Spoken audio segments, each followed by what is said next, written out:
ધોરણ 7 સામાજિક વિજ્ઞાન પાર્ટ 2 દિલ્હી સલ્તનત. આજે આપણે ભાગ 3માં આપણે વિજયનગર સામ્રાજ્ય અને બહમની સામ્રાજ્ય વિશેની વાત કરીશું. આ પહેલાં આપણે દિલ્હી સલ્તનતમાં રાજપૂત યુગનો અંત આવ્યો પછી દિલ્હી સલ્તનતની શરૂઆત થાય છે અને એમાં કયા કયા વંશો આવે છે એની આપણે આગળ ચર્ચા કરી ગયા. જેમાં ગુલામ વંશ છે, ખલજી વંશ છે, તુગલક વંશ છે, સૈયદ વંશ, લોધી વંશ, આ બધા જ વંશોના સમયગાળા વિશે, તેના શાસકો વિશે આપણે ચર્ચા કરી ગયા.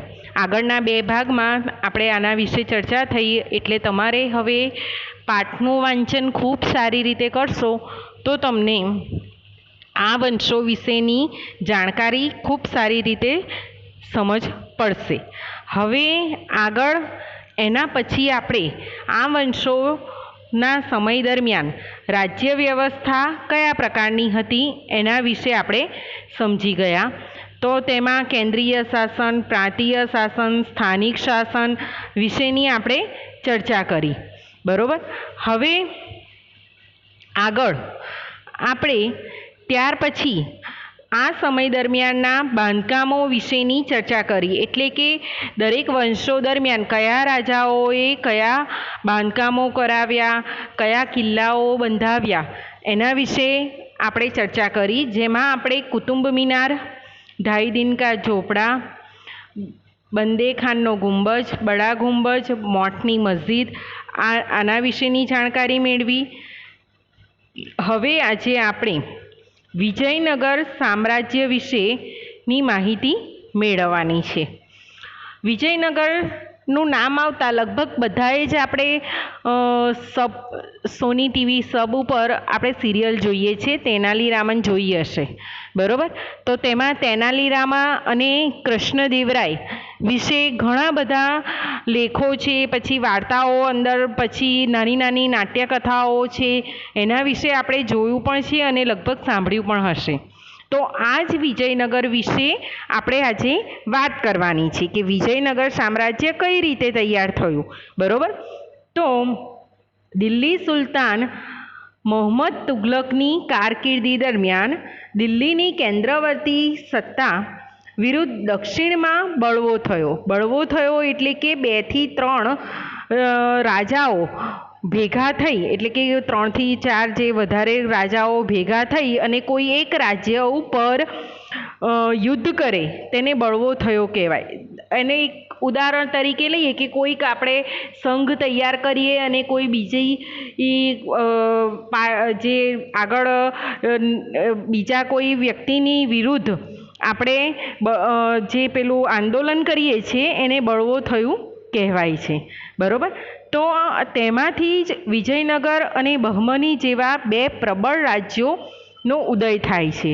હવે હરિહરરાય અને બુક્કારાય, અહીંયા તમને સ્ક્રીન ઉપર દેખાય છે, આ 2 ભાઈઓએ વિજયનગર સામ્રાજ્યની સ્થાપના કરી છે. એટલે કે હરિહરરાય અને બુક્કરાય દક્ષિણ ભારતના બંને ભાઈઓ દિલ્હીની સુલતાનશાહીની સેવામાં સરદાર તરીકે હતા. બરાબર. તેણે મોહમ્મદ તુગલકના સમયમાં દક્ષિણમાં પ્રવર્તેલી રાજકીય અસ્થિરતાનો ફાયદો ઉઠાવી અને ઈસવીસન 1336માં દક્ષિણમાં વિજયનગરની રાજ્યની સ્થાપના કરે છે. હવે તમારા પુસ્તકમાં લગભગ આપ્યું છે કે ભાઈ આ 2 ભાઈઓ વિજયનગરની સ્થાપના કરે છે, પણ કઈ રીતે?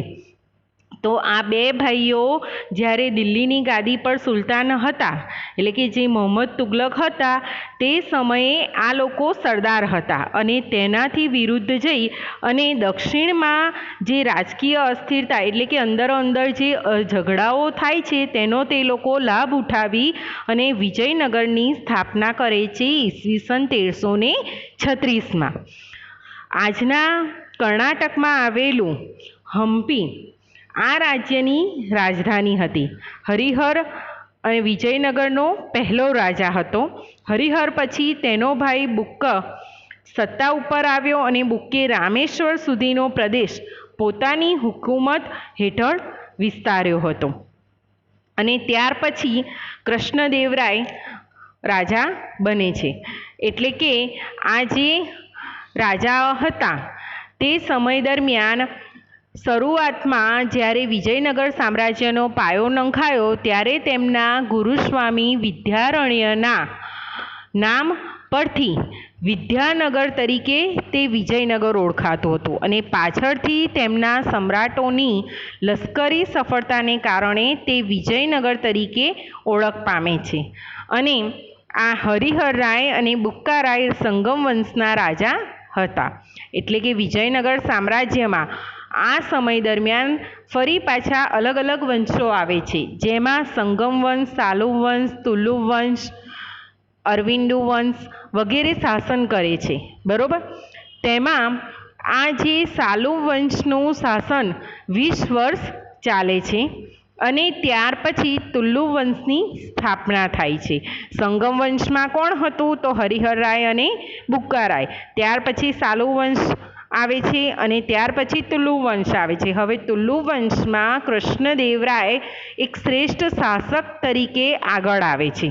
કૃષ્ણદેવરાય ઈસવીસન 1509માં વિજયનગરની ગાદી ઉપર બેસે છે.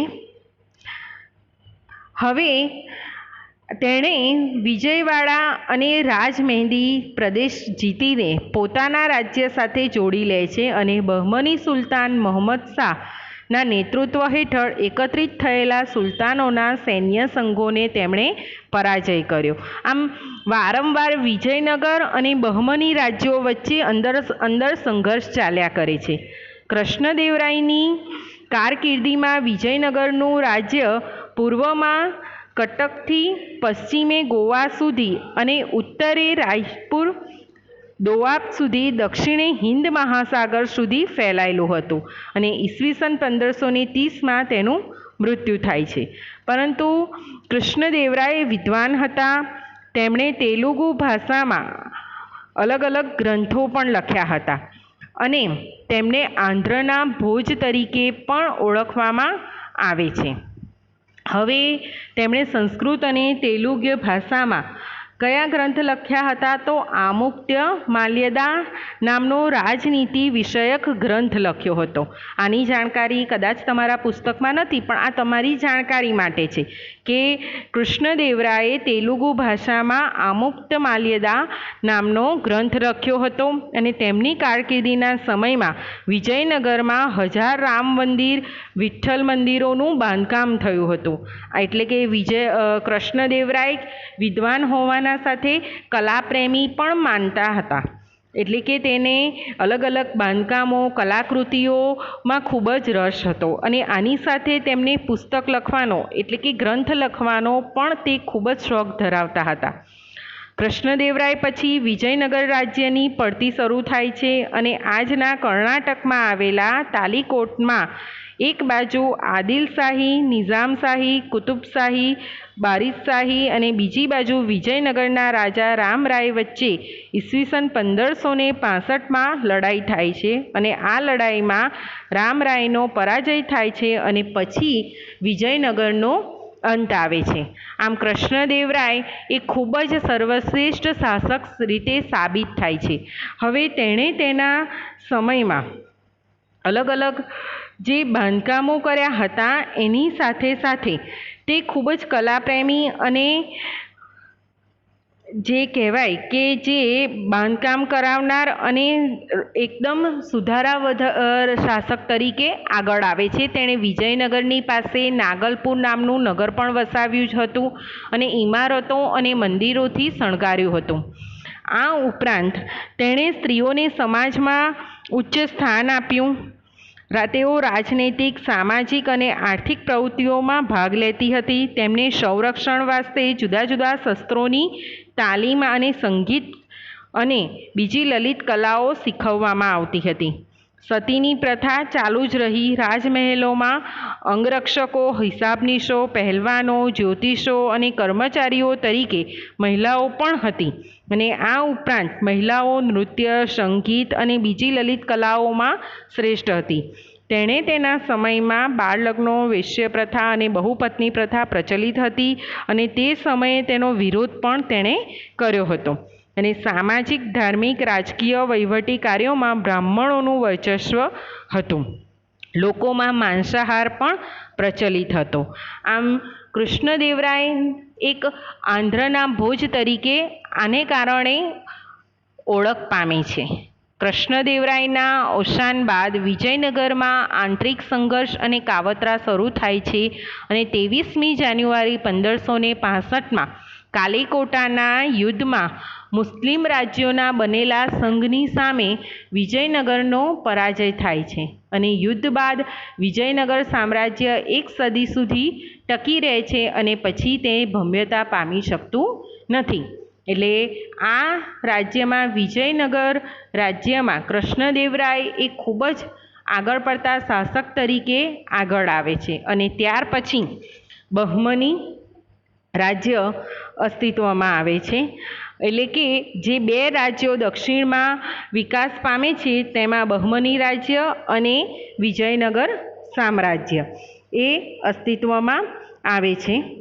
હવે મોહમ્મદ તુગલકના વર્ચસ્વને ડાભી દેવા માટે દક્ષિણ સરદારોએ બંધ કર્યું, એટલે કે દક્ષિણ સરદારોએ તેનો વિરોધ કર્યો અને આ સરદારોના પ્રમુખ હસન ગંગુએ દિલ્હીના સુલતાન સૈન્યને હરાવ્યું હતું અને ઈસવીસન 1347માં નવું રાજ્ય અસ્તિત્વમાં આવ્યું અને જે બહમની રાજ્ય કહેવાય છે. ઈસવીસન 1347થી 1518માં બહમની રાજ્ય અસ્તિત્વમાં આવ્યું છે અને તે સમયે આ બહમની રાજ્યનો પ્રમુખ પ્રધાન ઉત્તમ પ્રશાસક હતો. તેણે બહમની રાજ્યને આર્થિક રીતે સમૃદ્ધ કર્યું. સૈનિકોને જાગીર આપવાને બદલે રોકડ પગાર આપવાની શરૂઆત તેણે કરી હતી. સૈન્યને શિસ્તબદ્ધ કર્યું, જમીન મહેસૂલની વ્યવસ્થામાં સુધારા કર્યા અને બિદરમાં અરબી અને ફારસી શિક્ષણના અભ્યાસ માટે મદ્રેસાની સ્થાપના કરી. મોહમ્મદ ગવાન પછી બહમની સરદારોમાં જૂથબાજી વધવા લાગી, એટલે કે પોતે અંદરો અંદર જૂથો બનાવવા લાગ્યા અને ત્યાર પછી સંઘર્ષ વધવા લાગ્યો અને વિજયનગર અને બહમની વચ્ચેના સંઘર્ષની માઠી અસર બહમની રાજ્ય ઉપર પડે છે. આમ જુદા જુદા પ્રાંતના અધિકારીઓ વધારેને સ્વતંત્ર બનીને વર્તવા લાગે છે. આમ બહમની રાજ્યમાં તુગલક વંશના સમયમાં જે દક્ષિણમાં ઝફરખાને બહમની રાજ્યની સ્થાપના કરી હતી અને આ રાજ્યે લગભગ 1.5 સદી સુધી દક્ષિણ ભારતની રાજનીતિ પર પ્રભાવ પાડ્યો. ઝફરખાને અલાઉદ્દીન બહમનશાહ નામ ધારણ કરી સ્વતંત્ર શાસન કર્યું અને તેણે નવા સ્વતંત્ર રાજ્યની રાજધાની ગુલમબર્ગને બનાવી પોતાના રાજ્યમાં અનેક પ્રદેશો જોડ્યા. આમ બહમની રાજ્યમાં અલાઉદ્દીન બહમનશાહે ઝફરખાને નામ ધારણ કરી અને સ્વતંત્ર શાસન કરે છે. આમ અહમદ શાહે ગુલમબર્ગથી જે રાજધાની બીડર ખસેડી અને બીડરમાં અનેક ઇમારતો બંધાવે છે અને મોહમ્મદ શાહ ત્રીજાનો વજીર મોહમ્મદ ગવા હતો. તેણે સક્ષમ વહીવટીતંત્રની રચના કરી અને મોહમ્મદ શાહ ત્રીજાના સમયમાં બહમની સત્તા મજબૂત બની. પરંતુ ત્યારબાદ મોહમ્મદ શાહ બહમની બીજાના સમયમાં રાજ્યની તમામ સત્તાઓ તેના વજીર કાસિમ બરીદને આપવામાં આવી અને આ સમયે બહમની સામ્રાજ્યનો અંત આવ્યો. સમગ્ર સામ્રાજ્ય બીજાપુર, અહમદનગર, ગોલકોડા, બીડર અને બરાર જેવા 5 સ્વતંત્ર રાજ્યોમાં વિભક્ત થયું. એટલે કે જે આ બહમની રાજ્યના નાના નાના અલગ અલગ રાજ્યોમાં ભાગ પડ્યા અને આ 5 સ્વતંત્ર રાજ્યો અલગ પડ્યા. આમ આ રીતે દિલ્હી સત્તાનો અંત આવે છે. બહમની રાજ્ય ઈસવીસન 1347થી 1518 સુધી કાર્ય કરે છે અને પછી 5 વિભક્ત રાજ્યોમાં અલગ અલગ થાય છે અને પછી ધીમે ધીમે આ દિલ્હી સત્તાનો અંત આવે છે. હવે દિલ્હી શાસનના અંત દરમિયાન કઈ રીતે 1206માં કુતુબુદ્દીન ઐબક દ્વારા તેની શરૂઆત થઈ હતી અને 320 વર્ષ પછી 1526માં ઇબ્રાહિમ લોદીના શાસનનો અંત સાથે તેનો અસ્ત થયો અને આ લગભગ 350 વર્ષ દરમિયાન યોગ્ય, શક્તિશાળી અને કેટલીકવાર નિર્બળ સુલતાનો પણ ગાદીએ આવ્યા અને દિલ્હીની આ મુસ્લિમ મહારાજ્યએ અનેક તડકા છાયા જોઈ અને તેનો ઉદય થયો અને તેની સાથે જ તેના અલગ અલગ ભાગ પડ્યા. ત્યાર પછી અલગ અલગ સત્તાઓ આવી, અલગ અલગ રાજ્યોમાં વિભક્ત પડ્યા અને યોગ્ય ન્યાય ન થવાને કારણે તેનું પતન થાય છે. આમ દિલ્હી સલ્તનત શાસનનો અંત આવે છે અને ત્યાર પછી મુગલ સામ્રાજ્ય અસ્તિત્વમાં આવે છે.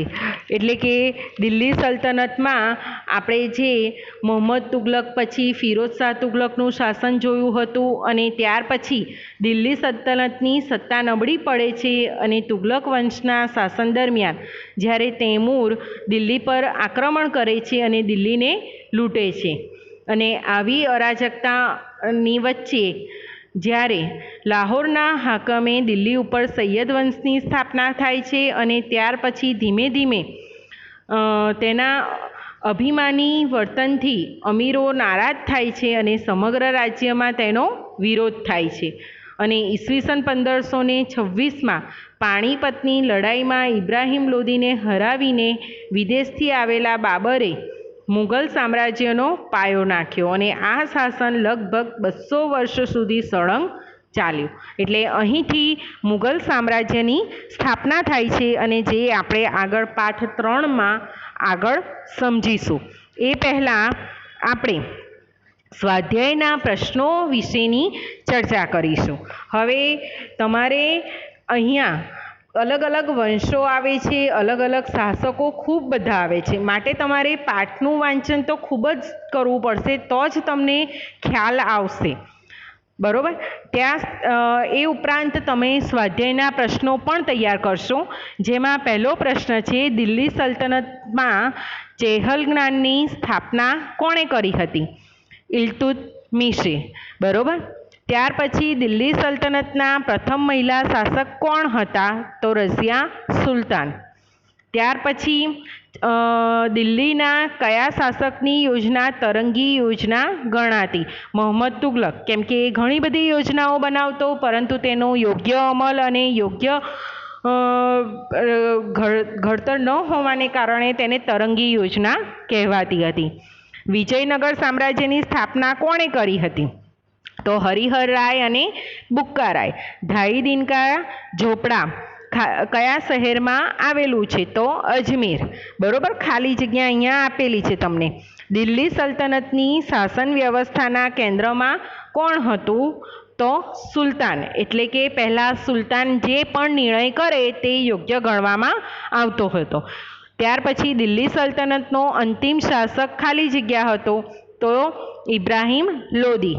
શ્રીનગર ખાલી જગ્યાએ વસાવ્યું હતું તો અલાઉદ્દીન ખલજી. ત્યાર પછી 1-2 વાક્યમાં ઉત્તર.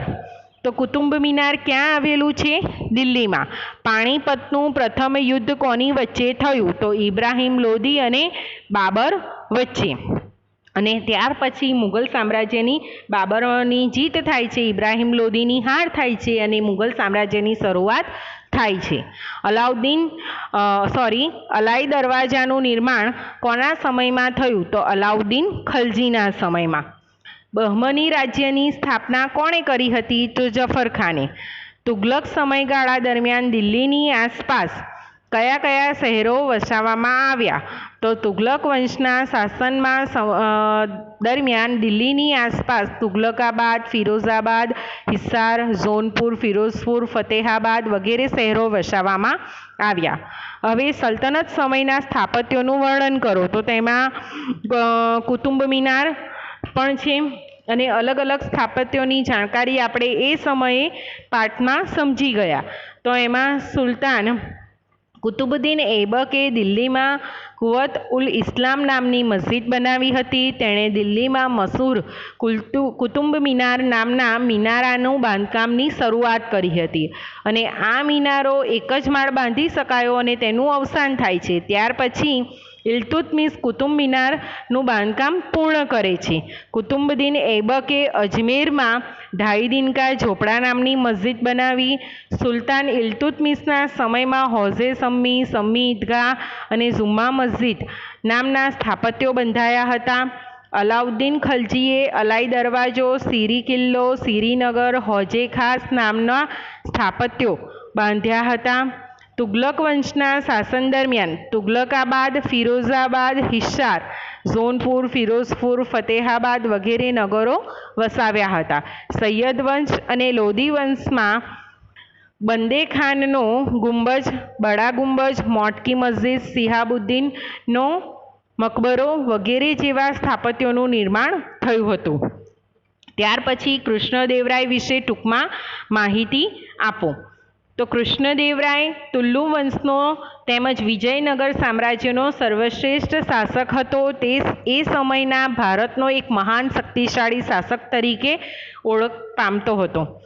ત્યાર પછી તેણે શાસન દરમિયાન અનેક વિજયો મેળવ્યા હતા. તેણે રાજ્યના વહીવટતંત્રને સંગીન બનાવ્યું હતું. તેણે સિંચાઈ માટે રાજ્યમાં તળાવો, નહેરો ખોદાવી ખેતીવાડીને સમૃદ્ધ બનાવી હતી. તેણે રાજ્યમાંથી કેટલાક અયોગ્ય કરવેરા નાબૂદ કરી પ્રજાનો પ્રેમ મેળવ્યો હતો. તેણે વિજયનગરની પાસે નાગલપુર નામનું નવું નગર વસાવ્યું હતું. તેણે એ નગરને અનેક પ્રકારની ઇમારતો અને ભવ્ય મંદિરોથી શણગાર્યું હતું. કૃષ્ણદેવરાય પોતે વિદ્વાન હતો. તે સાહિત્ય અને વિદ્યાનો ઉપાસક હતો. તે તેલુગુ અને સંસ્કૃત ભાષાનો લેખક હતો. તેણે આમુક્ત્ય માલ્યદા નામનો ગ્રંથ લખ્યો હતો અને તેણે અનેક કવિઓને રાજાશ્રય આપ્યો હતો. કૃષ્ણદેવરાયે રાજા ભોજની જેમ સાહિત્ય અને કલાને ઉત્તેજન આપ્યું હતું. તેથી તે આંધ્રના ભોજ તરીકે જાણીતા બન્યા હતા. હવે આ રીતે કૃષ્ણદેવરાય વિશે તમારે ટૂંકમાં માહિતી આપવાની છે. બરાબર? એટલે અહીંયા તમારો પાઠ પૂર્ણ થાય છે અને તમારે પાઠનું વાંચન, સ્વાધ્યાયના પ્રશ્નો ખાસ લખવાના રહેશે અને યોગ્ય રીતે વાંચન કરશો તો પાઠની સમજ ખૂબ સારી રીતે પડશે.